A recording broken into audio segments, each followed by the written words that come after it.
Iran और Israel के बीच की वो आग जिसमें अमेरिका और उसकी पूरी फौज कूद चुकी थी, फिलहाल 2 हफ्तों के सीज फायर की ओट में थमी जरूर है, लेकिन ये सिर्फ तूफान से पहले की एक बहुत ही खतरनाक खामोशी है। मिडिल ईस्ट के रेगिस्तान में इजराइल, अमेरिका और ईरान के बीच जो जबरदस्त तनाव बना हुआ है, उसने पूरी दुनिया की सांसें अटका रखी हैं। मगर इसी बारूद के धुएं के बीच भारत ने एक ऐसा दांव चल दिया है जिसने चीन के होश उड़ा दिए हैं। क्या आप सोच सकते हैं कि जब दुनिया की सुपर पावर्स पश्चिम में उलझी हुई हैं, तब भारत ने अचानक अपनी सबसे घातक तलवार म्यान से बाहर निकालकर दक्षिण की ओर क्यों कर दी है? अब तक हम सुनते थे कि रफाल का असली काम हिमालय की चोटियों पर चीन और पाकिस्तान के लड़ाकू विमानों को धूल चटाना है, लेकिन अचानक भारत सरकार और एयरफोर्स ने जो फैसला लिया है वो बीजिंग के लिए किसी झटके से कम नहीं है। भारत ने अब चीन के खिलाफ रफाल को ऐसा आदेश दे दिया है जिसकी उम्मीद शायद शी जिनपिंग ने सपने में भी नहीं की होगी। ये फैसला सिर्फ एक मिलिट्री मूवमेंट नहीं है, बल्कि ये हिंद महासागर के उस विशाल पानी पर भारत के राज की नई इबारत है। क्या चीन के एयरक्राफ्ट कैरियर्स के पास अब भारत के इस नए चक्रव्यूह का कोई जवाब है? ईरान की जंग और वहां चल रहे तनाव के बीच बीजिंग ये मानकर बैठा था कि पूरी दुनिया का ध्यान भटक चुका है और यही सही मौका है हिंद महासागर में अपनी घुसपैठ बढ़ाने का। लेकिन उसे ये नहीं पता था कि भारत की नजरें उसके एक एक जहाज पर टिकी हैं। आज का भारत वो नहीं है जो दुश्मन के आने का इंतजार करे, बल्कि आज का भारत वो है जो दुश्मन के घर के पास जाकर अपनी ताकत की नुमाइश करना जानता है। अब जरा गौर से समझिए कि ये पूरा खेल आखिर है क्या। दरअसल खबर ये निकल कर आई है कि इंडियन एयरफोर्स अब रफाल विमानों की एक पूरी स्क्वाड्रन को दक्षिण भारत में तैनात करने की बड़ी योजना पर काम कर रही है। अब आप पूछेंगे कि भाई, दक्षिण भारत में रफाल का क्या काम? वहां तो कोई बॉर्डर नहीं है। तो जवाब यह है कि वहां दुनिया का सबसे बड़ा और सबसे जरूरी पानी का रास्ता है, हिंद महासागर।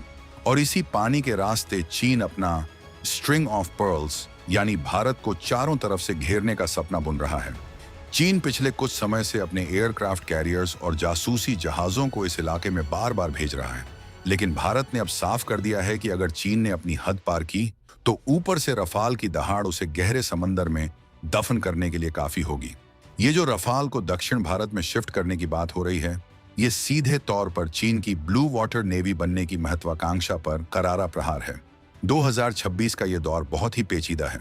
एक तरफ रूस और यूक्रेन की जंग ने यूरोप को थका दिया है, दूसरी तरफ ईरान और अमेरिका के बीच की तनातनी ने तेल की कीमतों और ग्लोबल ट्रेड को खतरे में डाल रखा है। ऐसे में भारत अपनी सुरक्षा को लेकर रत्ती भर भी डील देने के मूड में नहीं है। चीन को लग रहा था कि भारत का पूरा ध्यान सिर्फ लद्दाख और तवांग के पहाड़ों पर होगा, लेकिन भारत ने रफाल को दक्षिण के एयरबेस पर तैनात करने का फैसला लेकर उसकी पूरी प्लानिंग ही बदल दी है। सोचिए, जब रफाल जैसे एडवांस फाइटर जेट्स, जिनके पास दुनिया की सबसे खतरनाक मिसाइलें जैसे मिटियोर और स्कैल्प हैं, वो जब तमिलनाडु या केरल के एयरबेस से उड़ान भरेंगे तो पूरे हिंद महासागर में चीन का कोई भी जहाज सुरक्षित नहीं बचेगा। रफाल की मैरीटाइम स्ट्राइक क्षमता इतनी जबरदस्त है कि ये समंदर के बीचों बीच तैरते हुए दुश्मन के बड़े बड़े किलों यानी एयरक्राफ्ट कैरियर्स को पलक झपकते ही तबाह कर सकता है। चीन की सबसे बड़ी ताकत उसके एयरक्राफ्ट कैरियर्स हैं, जैसे लियोनिंग और शेडोंग। वो इन्हीं के दम पर दुनिया को डराता है। लेकिन रफाल के पास वो रडार और वो तकनीक है जो इन विशाल जहाजों को बहुत दूर से ही अपनी पकड़ में ले लेती है। भारत का ये कदम सीधे तौर पर चीन को ये मैसेज है कि बेटा, अपनी हद में रहो, वरना ये समंदर तुम्हारी कब्रगाह बन जाएगा। अब इस पूरी स्ट्रेटेजी को थोड़ा गहराई से समझते हैं। इंडियन एयरफोर्स अपनी ताकत को केवल जमीन तक सीमित नहीं रखना चाहती। दक्षिण भारत में रफाल की मौजूदगी का मतलब है कि भारत अब अंडमान निकोबार से लेकर मलक्का स्ट्रेट तक अपनी पकड़ मजबूत कर चुका है। मलक्का स्ट्रेट वही जगह है जहां से चीन का 80% व्यापार और तेल गुजरता है। अगर भारत ने वहां अपनी ताकत दिखा दी तो चीन की गर्दन भारत के हाथ में होगी। चीन ने हाल के महीनों में मालदीव और श्रीलंका के आसपास अपनी गतिविधियां बहुत बढ़ा दी थी। उसके रिसर्च जहाज, जो असल में जासूसी जहाज होते हैं, वो लगातार भारत की मिसाइल टेस्टिंग और नेवी की मूवमेंट पर नजर रखने की कोशिश कर रहे थे। लेकिन अब रफाल के आने के बाद उन जासूसी जहाजों के ऊपर हर वक्त भारत की मौत का साया मंडराएगा। ये राष्ट्रवादी गौरव की बात है कि आज भारत अपनी रक्षा जरूरतों के लिए किसी दूसरे देश की तरफ नहीं देख रहा, बल्कि खुद अपनी बिसात बिछा रहा है। बात सिर्फ रफाल की नहीं है, बात उस आत्मविश्वास की है जो 2026 के भारत में दिख रहा है। अमेरिका और इजराइल की ईरान के साथ जो उलझन है, उसने भारत को एक मौका दिया है कि वो अपनी समुद्री सीमाओं को इतना अभेद्य बना ले कि कोई परिंदा भी पर न मार सके।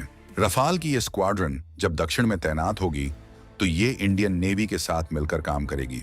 इसे कहते हैं ज्वाइंट मैनशिप, यानी जल और नभ की सेनाओं का वो तालमेल जो दुश्मन के पसीने छुड़ा दे। जरा सोचिए, जब रफाल आसमान से और ब्रह्मोस मिसाइलें जमीन या जहाज से एक साथ हमला करेंगी तो क्या दुनिया की कोई भी ताकत भारत के सामने टिक पाएगी? चीन को इस बात का डर सता रहा है कि भारत अब डिफेंसिव नहीं बल्कि ऑफेंसिव मोड में आ गया है। भारत अब सिर्फ अपनी सीमाओं की रक्षा नहीं कर रहा, बल्कि अपनी एरिया डिनायल पॉलिसी को लागू कर रहा है। यानी अगर दुश्मन हमारे इलाके में आया तो उसका वापस जाना नामुमकिन होगा। तकनीकी भाषा में कहें तो रफाल का रडार क्रॉस सेक्शन बहुत कम है, जिसका मतलब है कि चीन के रडार उसे आसानी से पकड़ नहीं पाएंगे। वहीं रफाल का स्पेक्ट्रा इलेक्ट्रॉनिक वॉरफेयर सिस्टम दुश्मन के रडार को पूरी तरह जाम कर सकता है। मतलब ये कि दुश्मन अंधा हो जाएगा और उसे पता भी नहीं चलेगा कि हमला किधर से हुआ। यही वो डर है जो बीजिंग के गलियारों में हलचल मचा रहा है। 2026 तक भारत के पास रफाल की ताकत के साथ साथ खुद के बनाए हुए तेजस मार्क 1A और जल्द आने वाले मार्क 2 की भी फौज होगी। लेकिन रफाल की भूमिका इसलिए खास है क्योंकि इसकी रेंज और इसकी मारक क्षमता का कोई मुकाबला नहीं है। इसे हवा में ही ईंधन भरा जा सकता है, जिसका मतलब है कि यह घंटों तक समंदर के ऊपर उड़ान भर सकता है और चीन की नेवी की हर हरकत को अपनी आंखों से देख सकता है। ईरान की स्थिति ने यह भी सिखाया है कि अपनी ताकत ही काम आती है। रूस अपने युद्ध में फंसा है, अमेरिका मिडिल ईस्ट में उलझा है। ऐसे में भारत का रफाल को लेकर लिया गया ये फैसला ये बताता है कि हम आत्मनिर्भरता की तरफ कितनी तेजी से बढ़ रहे हैं। भारत ने रफाल के लिए जो लॉन्ग रेंज एंटी शिप मिसाइलें तैयार की हैं, वो चीन के लिए काल साबित होंगी। यहाँ एक बात और समझने वाली है, चीन की इकोनॉमी का पूरा दारोमदार उसके एक्सपोर्ट पर है और वो एक्सपोर्ट इसी हिंद महासागर के रास्ते होता है। भारत ने वहां रफाल तैनात करके चीन की आर्थिक रग पर अपना हाथ रख दिया है। ये एक मास्टर स्ट्रोक है। अगर चीन ने लद्दाख में कोई भी हिमाकत की तो भारत उसका गला हिंद महासागर में घोंट देगा। क्या आपको लगता है कि चीन अब भी अपनी विस्तारवादी नीति जारी रख पाएगा? भारत का ये आक्रामक रुख देखकर तो ऐसा नहीं लगता। आज हर हिंदुस्तानी का सीना गर्व से चौड़ा हो जाता है जब वो देखता है कि दुनिया के बड़े बड़े झगड़ों के बीच भी हमारा देश अपनी सुरक्षा के साथ कोई समझौता नहीं कर रहा। रफाल का दक्षिण भारत में जाना महज एक मिलिट्री ड्रिल नहीं है, बल्कि ये भारत की वो दहाड़ है जिसे बीजिंग से लेकर वॉशिंगटन तक सुना जा रहा है। इस पूरे घटनाक्रम में एक और दिलचस्प मोड़ है। भारत अब सिर्फ रफाल तक नहीं रुकने वाला। रफाल एम यानी जो नेवी के लिए है, उसके सौदे की बात भी अंतिम चरण में है।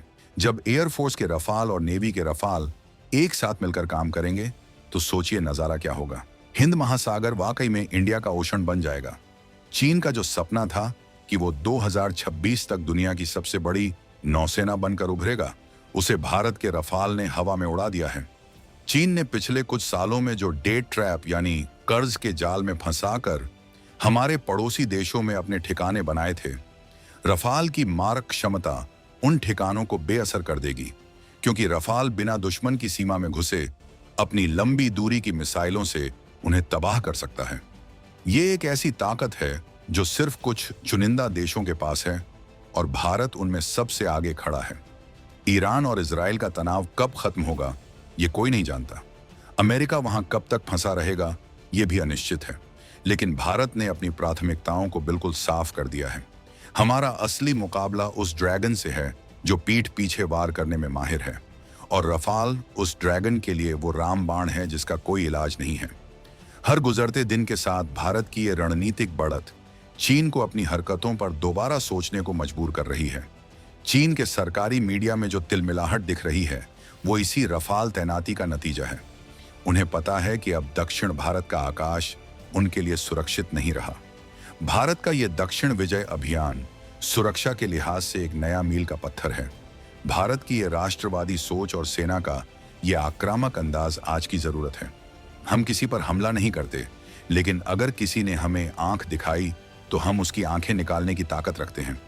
रफाल का ये नया मोर्चा चीन की नींद उड़ाने के लिए काफी है। अब देखना यह है कि चीन अपनी डूबती साख बचाने के लिए अगला कदम क्या उठाता है।